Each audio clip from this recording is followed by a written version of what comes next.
Ahí está Sergio.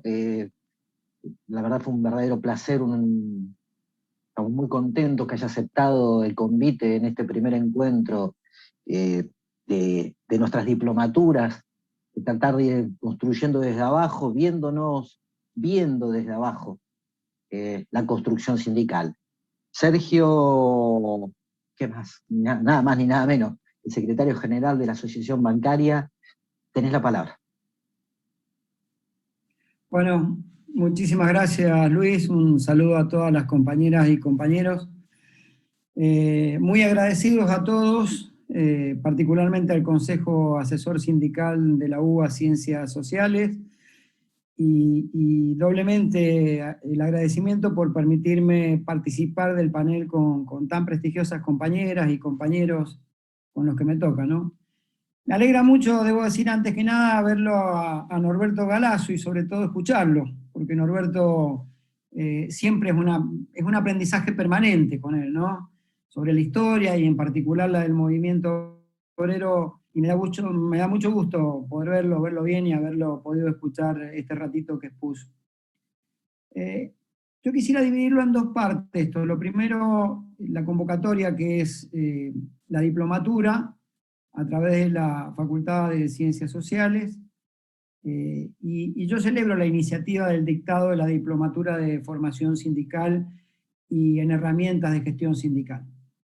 Claro está que entre las herramientas siempre está la capacitación de los militantes que luego seguramente serán dirigentes.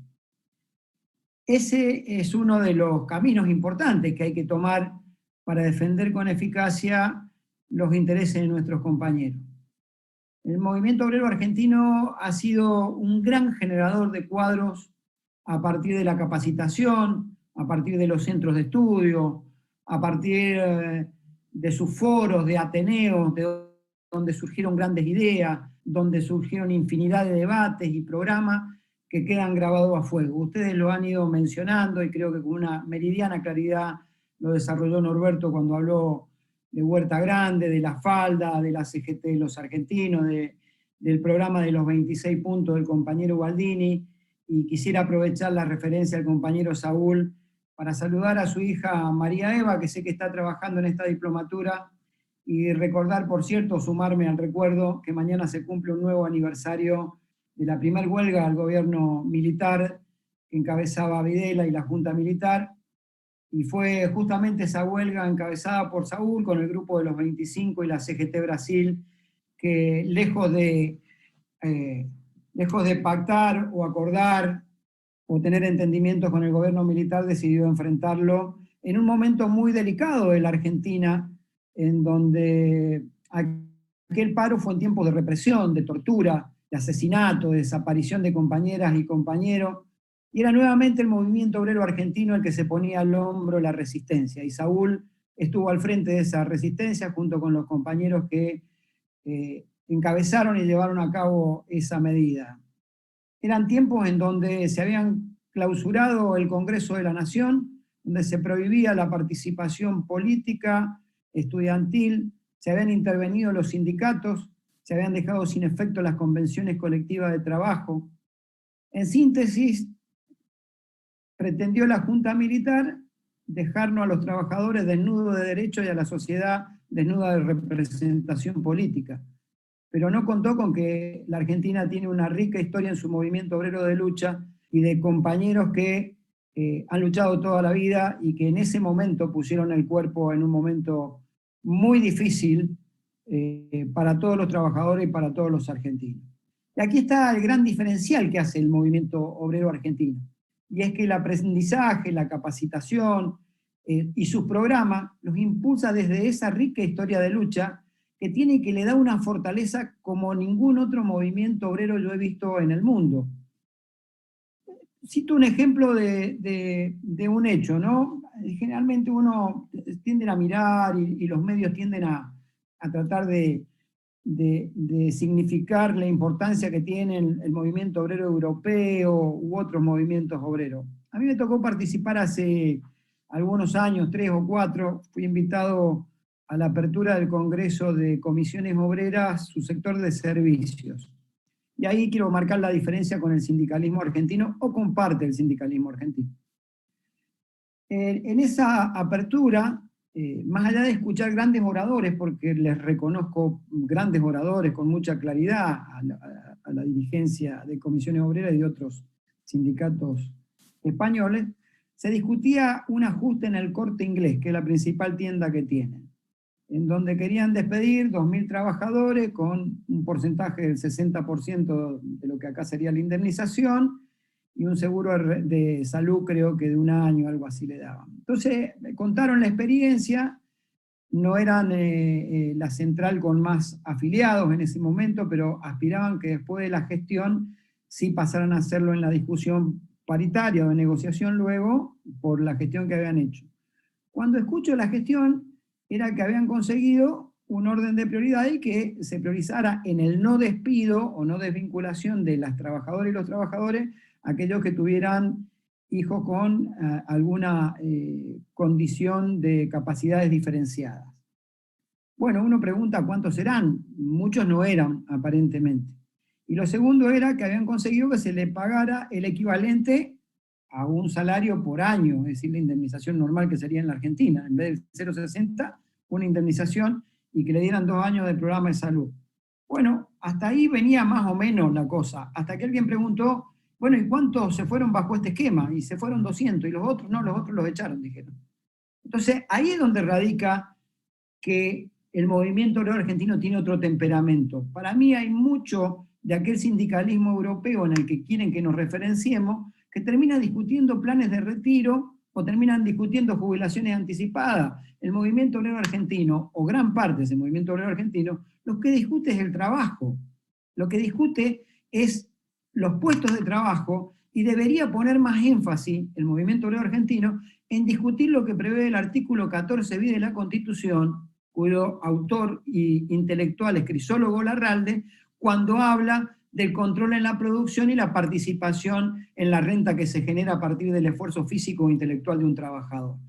Bueno, dicho esto, yo quiero decir que soy un ferviente impulsor de la capacitación de los militantes y sé de la calidad profesional de quienes van a llevar adelante esta tarea. Pero quisiera también decir que hay cuestiones que son innatas a los militantes y que forjan, en definitiva, un futuro dirigente en una organización sindical. Por un lado, claro está, es su formación profesional, intelectual, pero por otro lado también, como decía Alicia, es su capacidad de indignarse ante la injusticia para luchar y revertir la realidad, esa que acosa, esa que oprime. Nosotros lo que venimos a militar en el sindicalismo, en definitiva, mientras tengamos esa capacidad de indignarnos ante la injusticia, vamos a tener siempre un dirigente gremial en potencia, cual si fuera una piedra preciosa que hay que pulirla y tallarla para que brille aún más. Es como esa metáfora de la piedra preciosa, ¿no?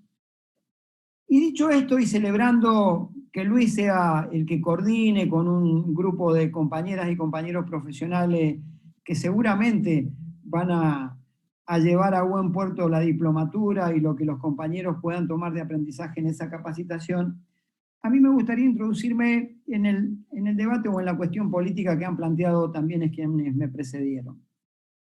Son tiempos difíciles en la Argentina y en el mundo.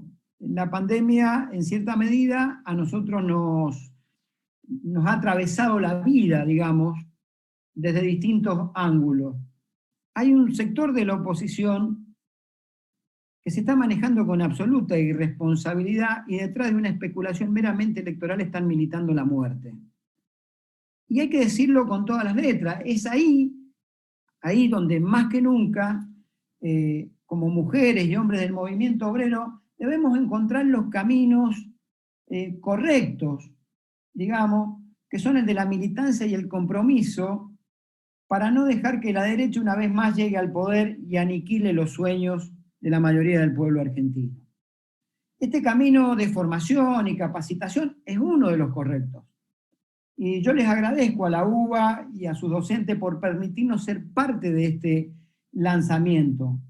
Son tan importantes estos centros de estudio, ateneos, universidades, que el propio peronismo da a la luz su doctrina precisamente en el trabajo de la universidad y el sindicalismo. Por ahí sería una herejía que yo hable de algún hecho histórico estando Norberto presente, pero yo quiero resaltar algo. Nosotros tenemos un compañero en bancaria que es del Banco Provincia, que hace trabajo de investigación muy bueno, hizo un laburo muy bueno sobre el centenario de la primera huelga bancaria, que fue mucho antes de que la bancaria tuviera personería gremial, y está haciendo ahora un nuevo libro, respecto a, su título es, lo tengo por acá, el borrador que me lo dejó, su título es El origen de la doctrina peronista y la participación de los trabajadores bancarios.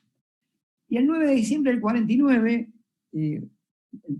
Perón, en el Salón Blanco de la Casa Rosada, recibe al Ateneo Bancario, que era un ateneo de pensamiento, de formación, creado en el año 44, y voy a leer textual el párrafo de lo que dice su discurso, porque está transcrito el discurso. Dice: es indudable que el movimiento no podrá olvidar nunca que quien inició esa escuela superior peronista fue el Ateneo Bancario. Fue de él de donde salieron los primeros estudios de carácter doctrinario, el análisis de esa síntesis que nosotros expusimos al pueblo y la nación entera sobre la conformación de una nueva doctrina todavía entonces desconocida para nuestro país. Y también le agrega un gran reconocimiento al Centro Universitario Argentino. Ambos, el Ateneo Bancario y el Centro Universitario Argentino, funcionaban en el mismo domicilio, calle Florida 433. Miren la importancia de la universidad y el movimiento obrero unido en la discusión política de un país. Porque más allá de nuestra función como dirigentes sindicales y la irrestricta defensa de los intereses por sobre cualquier otro interés, de los intereses profesionales de los compañeros que nosotros defendemos, no menos cierto es que el movimiento obrero tiene que discutir de política, porque en el fondo las discusiones son políticas. Aquella famosa frase que tenía Clinton detrás de su escritorio, es la economía estúpido, hay que cambiarla por la de es la política estúpido, porque es la política la que asigna recursos para determinar si hay más o menos pobres de acuerdo a la política que se impulsa. Es la política la que destina los fondos para la educación para saber si hay más educación pública o menos educación pública. Es la política la que destina los fondos para la salud, y principalmente en una pandemia como se está haciendo ahora. Imaginen la pandemia en manos del macrismo, a dónde hubiéramos terminado. Entonces, creo que esa unión entre universidad y movimiento obrero le ha dado importantes frutos a la República Argentina y hay que recrearla. Así como la compañera recién explicaba, creo que fue la compañera de Curtidora la que me precedió también, que explicaba lo de los 26 puntos de la corriente. Nosotros desde la Asociación Bancaria hemos hecho un humilde esfuerzo, muy, muy grande, pero humilde en el fondo, que es haber trabajado un programa que se lo he enviado tanto a los compañeros de la Corriente como a los compañeros del Consejo Directivo de la CGT, a la CTA, se lo mandé al presidente de la Nación, en donde hemos elaborado, no diría un programa de gobierno porque es pretencioso, una serie de ideas sobre cómo debería funcionar un Estado desde la mirada del movimiento obrero. Porque cuando nosotros tengamos, en el fondo, un programa completo en donde no solo nos dediquemos a discutir lo reivindicativo y lo meramente salarial, sino todas las áreas del Estado, inclusive es más fácil para lo que decía Alicia recién. ¿Por qué acompañamos un candidato y un partido político y por qué participamos en política? Porque enarbola precisamente los principios de aquel programa que los trabajadores, a través de sus técnicos y lo empírico de sus trabajadores, ha aportado a la sociedad como materia de discusión. Y hoy esta formación sindical es de suma importancia en la Argentina, porque nosotros estamos afrontando esto que han dado en denominar la economía digital o la cuarta revolución industrial, que es la revolución tecnológica, que no solo celebro que el Parlamento argentino haya sancionado una ley a la que todavía hay que mejorarla a través de las convenciones colectivas de trabajo, pero celebro que le haya puesto un marco regulatorio por lo menos a lo que significa lo que hoy se denomina home office, lo que se denomina teletrabajo en la Argentina, porque no solo hay una despersonalización entre el trabajador y la empresa, es decir, esa relación que tiene que haber ya no existe, no solo no hay sociabilización con el resto de sus compañeros, sino que también se pierde musculatura gremial en la forma en que está establecido esto. Si nosotros no logramos corregir esto de la privacidad de los datos. No nos van a dar ni el correo electrónico de los compañeros que están haciendo trabajo, teletrabajo en su casa, con lo cual difícilmente se los pueda representar. Nos vamos a enterar si echaron o no un compañero por un correo electrónico que nos manden. Entonces me parece que en este tiempo, en donde la representación sindical va a tener que discutir esa forma de representación que es el teletrabajo, interactuar universidad y sindicatos, es algo que me parece de suma importancia, más aún cuando los sectores del capital o los sectores patronales seguramente van a utilizar esto de la reserva de los datos, esto de la falta de conexión entre presencial entre el trabajador y su organización sindical, para seguir profundizando el poder que ya tienen. Hoy tienen un poder inconmensurable el establishment en la Argentina. Retomando la charla de lo que decía tan sabiamente Norberto cuando hablaba del establishment mediático, cuando hablaba del establishment económico, cuando hablaba de las grandes potencias que asusan desde un concepto capitalista a la Argentina y en este caso a nosotros los trabajadores, hay que decir con claridad que este establishment en su tiempo previo al menemismo lo que era un sujeto de poder en la Argentina. Claro que era un sujeto de poder que discutía quién era el ministro de Economía, qué cosas se hacían, no se hacían. Pero a partir de el dispendio que hizo Menem de los activos públicos, transfiriéndole a los sectores privados responsabilidades que le son propias del Estado indelegable, como son los servicios públicos, lo convirtió en un sujeto político porque el empresariado pasó a determinar la vida de cada uno de nosotros durante todos los 365 días del año, en función de una tarifa que te pongas. Vos podés tener gas o no tener en tu casa, podés subir a un colectivo o no podés subir a un colectivo, y lo transformaron de sujeto de poder a sujeto político porque decidían el día a día qué hacían los hogares argentinos. Y luego terminaron de concretar la obra, convirtiéndolo en un sujeto electoral con Macri en el 2015. Y un sujeto electoral que termina ganando por primera vez en la urna una elección en la República Argentina.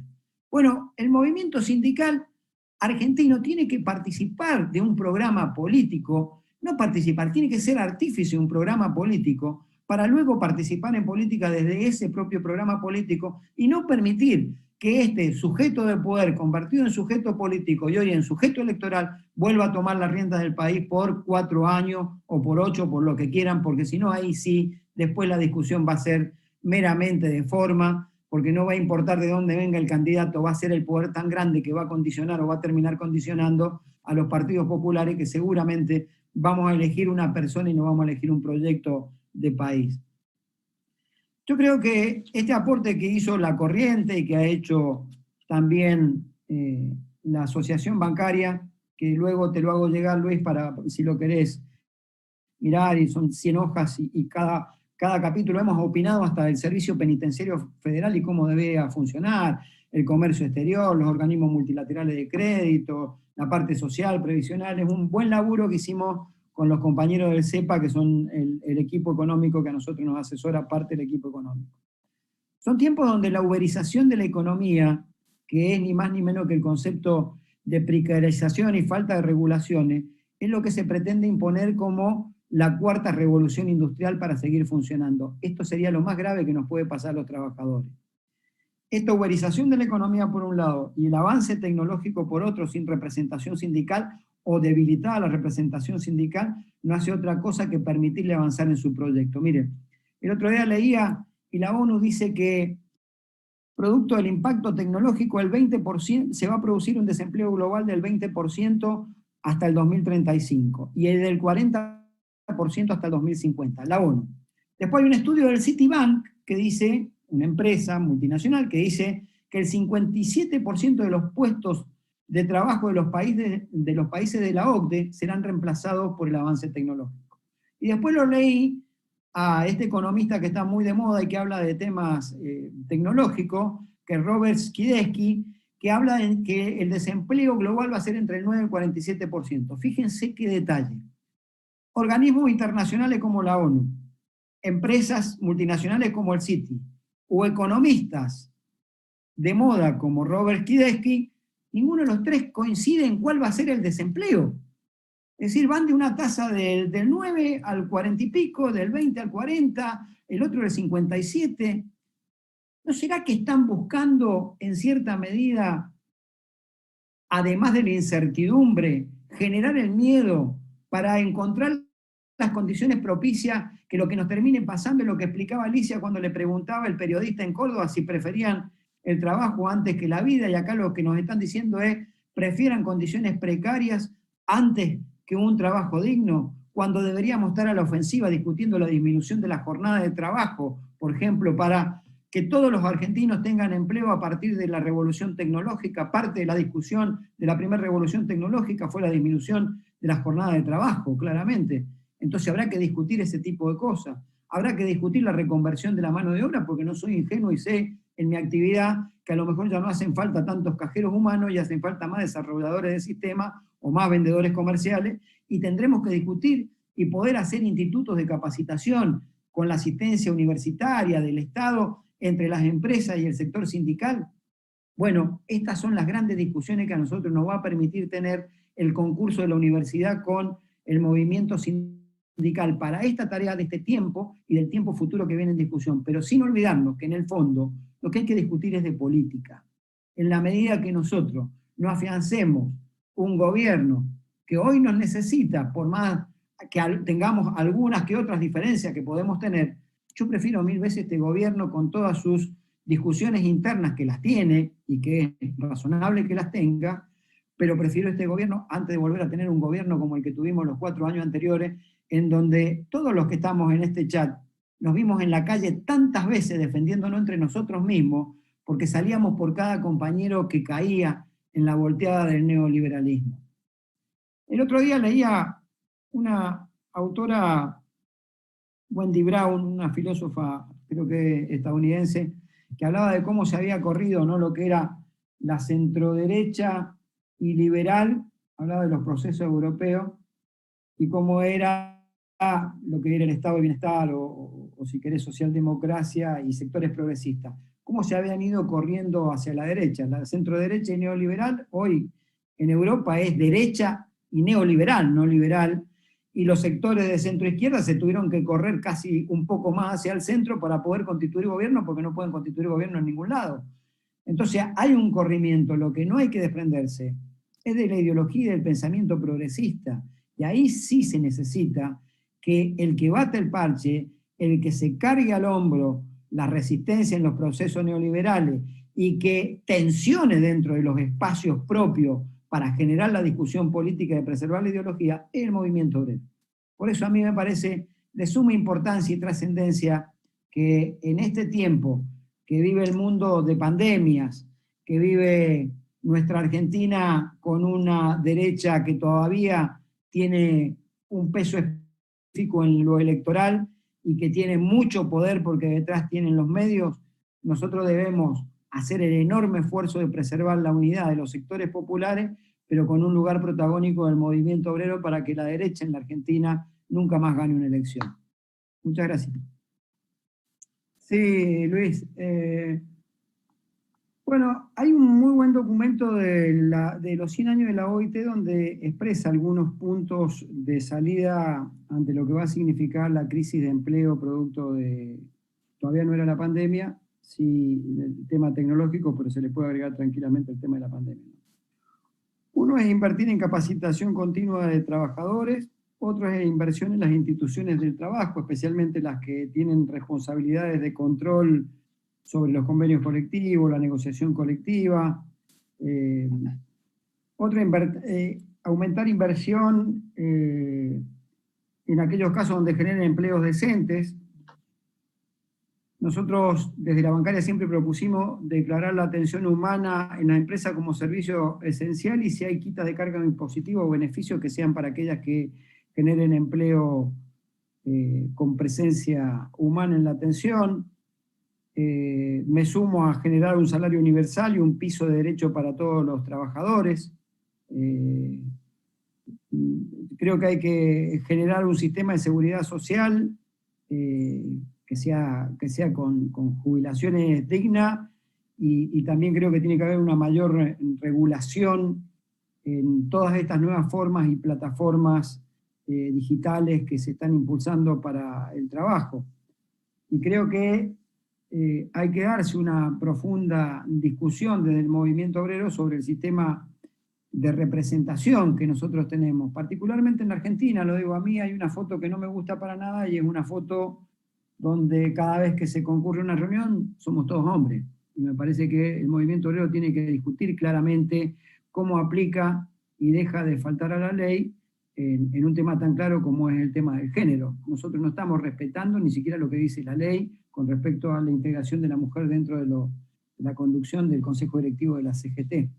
Y otro de los temas a abordar son la inclusión de las minorías en todas las discusiones que tengamos, desde el punto de vista paritario, desde el punto de vista futuro. Son discusiones del futuro, la discusión del género, de las minorías, la discusión del avance tecnológico, y la discusión de cómo se sale de la pandemia es desde el lugar en que políticamente el gobierno salga de la pandemia. O sale desde una receta neoliberal con más ajuste, o sale desde una receta de los sectores populares generando empleo y trabajo, y para esto claramente la carga impositiva tiene que caer sobre los que más tienen, y habrá que discutir también la extensión de ese impuesto por única vez, o este aporte solidario por única vez que se le sacó a las grandes fortunas, si no tiene que ser permanente o por más tiempo. Sergio, una pregunta, muy a regañadiente porque entre vos y yo hay tensión. Hay tensiones pero... muy fuertes, y no de ahora. Pero, ¿cómo es tu mirada sobre el Consejo Económico Social convocado por el gobierno? Mira, justo estábamos en una... Se me mezclaron los Zoom, por eso estoy tan activo con el mute y el no mute. ¡Wow! Justo se estaba hablando hoy, se estaba presentando un proyecto sobre el tema de la industria audiovisual, que es una industria muy golpeada durante la pandemia, con pocas realizaciones de trabajo.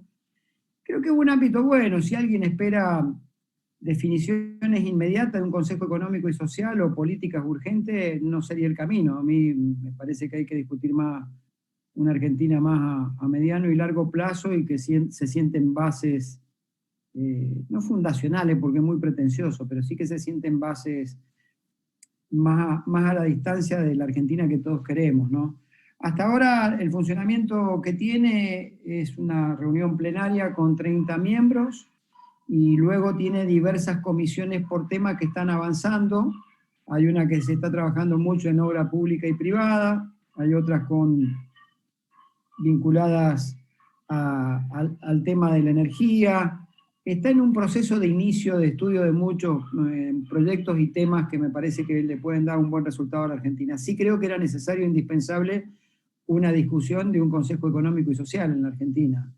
Y me parece bien que se haga durante el primer año de mandato. Generalmente los consejos económicos y sociales han tendido a fracasar en la Argentina porque te convocan después que un gobierno impulsó todas sus políticas, fracasó y quiere socializar las pérdidas. Entonces te invita a que seas parte de un consejo para suscribir lo que ya hicieron o el desastre que dejaron. En este caso, y más en el marco de una pandemia, me parece una decisión acertada. Hasta ahora, vuelvo a decir, cualquiera que quiera discutir algo en la inmediatez sería un error, porque sería desvirtuar lo que es un Consejo Económico y Social. Y la división que se ha hecho de los 25 comisiones que se han creado de distintos temas, y cada una va avanzando en algo, me parece que va a dar sus frutos en el mediano plazo.